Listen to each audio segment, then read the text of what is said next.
Look like Amber Cox has leaked some information to Fever insiders, letting them know the plan. Information has reportedly been leaked from the Indiana Fever's front office about a shocking new plan for Caitlin Clark and the team's future. But it turns out, the person everyone is crediting with this master plan isn't even the one calling the shot. While insiders have been pointing to President Amber Cox, the real architect is operating behind the scenes, putting a secret blueprint into motion for the 2026 season that could change the landscape of the entire WNBA. This plan involves a global manhunt and a high-stakes gamble that could either build a dynasty around Clark or see it all come crashing down. What they are planning is far bigger than just a few roster moves, and the truth about who is really in control is the first shocking twist in this entire saga. Basically, Amber Cox called up Adam Sandler in the movie Hustle and said, hey, we need some scouts overseas. The person really pulling the strings is the legendary Dunn, the Fever's actual general manager. While Amber Cox handles the business side, Dunn is the basketball mastermind, tasked with building a championship team around Caitlin Clark. For those who don't know, Dunn is a titan of the sport, a Hall of Fame coach who has seen and done it all. She's not a flashy, media-friendly executive. She's a shrewd, old-school operator who prefers to work in the shadows, making moves that other GMs don't see coming until it's too late. Her secret playbook isn't just a list of players, it's a philosophy built on decades of experience. She understands that building a dynasty requires more than just talent. It requires grit, chemistry, and a killer instinct, qualities she is now searching the entire planet for. Amber Cox. All right, so Amber Cox ended up getting the question asked to her. With all the things going on with the CBA, you're sitting in the dark.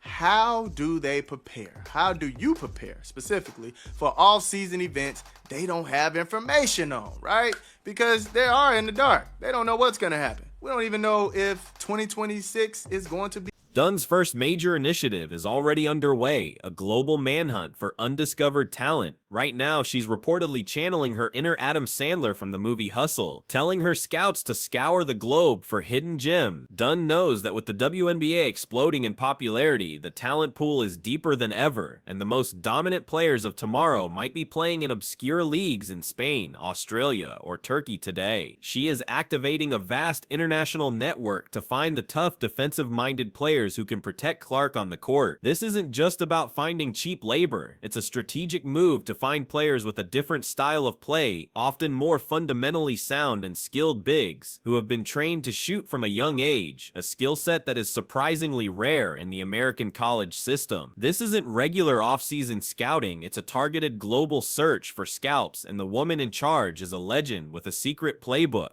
And I think she was just saying how Kelsey Mitchell is their #1 priority, same as this year, right? In my opinion, man, I think the main thing that they need to focus on after getting your core back, I think you need to focus on a stretch 4 or a stretch 5. If you could get 2 of them, that would be grand. But a defensive stretch 4, stretch 5, that would be perfect. But behind all this public confidence, however, lies a ticking time bomb that could derail everything. The WNBA's collective bargaining agreement. The entire league is sitting in the dark, as the current CBA could be terminated by the players' union after the 2025 season. This means that for 2026, the very year the Fever are building towards, nobody knows what the salary cap will be, how big rosters can be, or what the rules for max contracts will look like. Will there be a higher luxury tax? Will they add more roster spots? Every GM is flying blind, forced to make massive decisions without any certainty.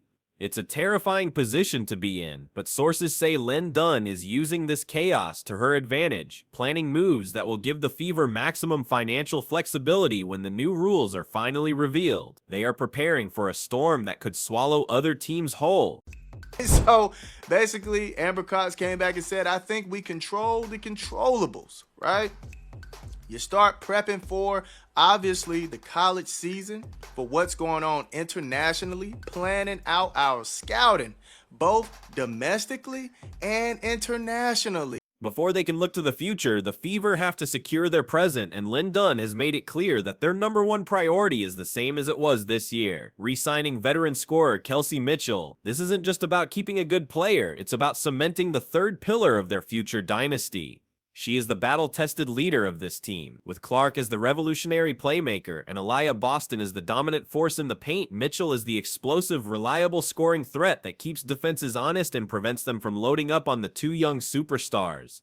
Letting her walk is not an option. Securing her on a long-term deal is the first and most critical step in the master plan, ensuring that their young core has the veteran leadership and firepower needed to handle the immense pressure of championship expectation. But keeping her will come at a hefty price, forcing some very difficult decisions down the line. The entire offseason strategy, however, isn't just about Caitlin Clark. A huge part of the secret blueprint is focused on solving the Aliyah Boston conundrum. Boston, a former #1 overall pick and Rookie of the Year, is a generational talent in the post, but she has been suffocated by defensive double and triple teams all season. Opponents are daring the Fever to beat them from the outside, and it's neutralizing one of their biggest weapons.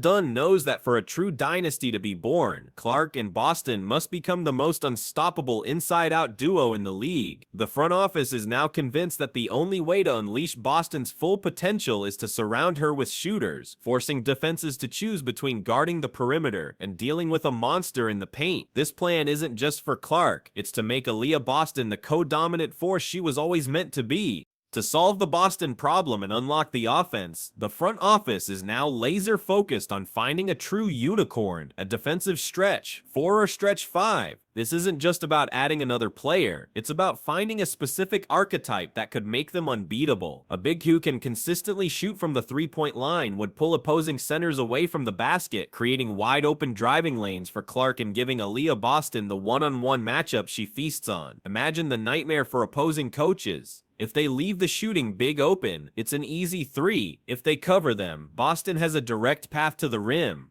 Finding a player who can do that and protect the rim on defense is the holy grail of modern basketball. The Fever aren't just looking for talent, they're on a mission to find a very specific key to a very specific lock, and if they find it, their offense could become the most dominant in the league for the next decade. But this grand plan comes with a dark and brutal reality. To afford Kelsey Mitchell's new contract and to bring in a high-impact stretch big, the Fever will have to clear roster spots and salary cap space. This means some current players, maybe even fan favorites, are about to become sacrificial lambs. Speculation is running rampant that players like Melissa Smith, another former high draft pick, could be on the chopping block. While talented, her skill set overlaps with Aliyah Boston's, and she doesn't provide the floor spacing the team desperately needs.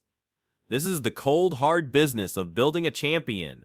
Dunn has to make calculated, emotionless decisions about who fits the future and who is holding them back. It's a ruthless process that could see the locker room chemistry shattered in the pursuit of a ring. This desperate hunt for a new identity is also a quiet admission of past failures. For years, the Indiana Fever were stuck in the lottery, accumulating high draft pick after high draft pick. They have a roster loaded with top-tier prospects: Aliyah Boston, Melissa Smith, Katie Lou Samuelson, and now Caitlin Clark. But the ghost of drafts past hangs over the franchise. Simply collecting talent isn't a strategy. The current front office is now facing a reckoning, forced to admit that some of those pieces, despite their potential, simply don't fit together in a championship puzzle. This offseason isn't just about adding new players, it's about correcting the course of the entire franchise and moving on from a flawed team-building philosophy. They are finally choosing a specific identity, even if it means admitting their previous bets didn't pay off. Lurking behind all of these strategic moves is the immense, unspoken influence of Caitlin Clark herself. A player of her magnitude doesn't just change a team on the court, she changes the entire organization's gravity. While Dunn is officially making the calls, it would be naive to think Clark has no say in the matter. Her revolutionary, fast-paced, three-point heavy style of play is now the blueprint for the entire roster construction. Sources close to the team suggest that there is an open line of communication between Clark and the front office about the kind of player she needs to succeed. This isn't about a rookie making demands, it's about a smart organization recognizing that their generational talent knows what she needs to win. Clark's shadow looms large over every decision, as the front office works to build not just a great team, but her team.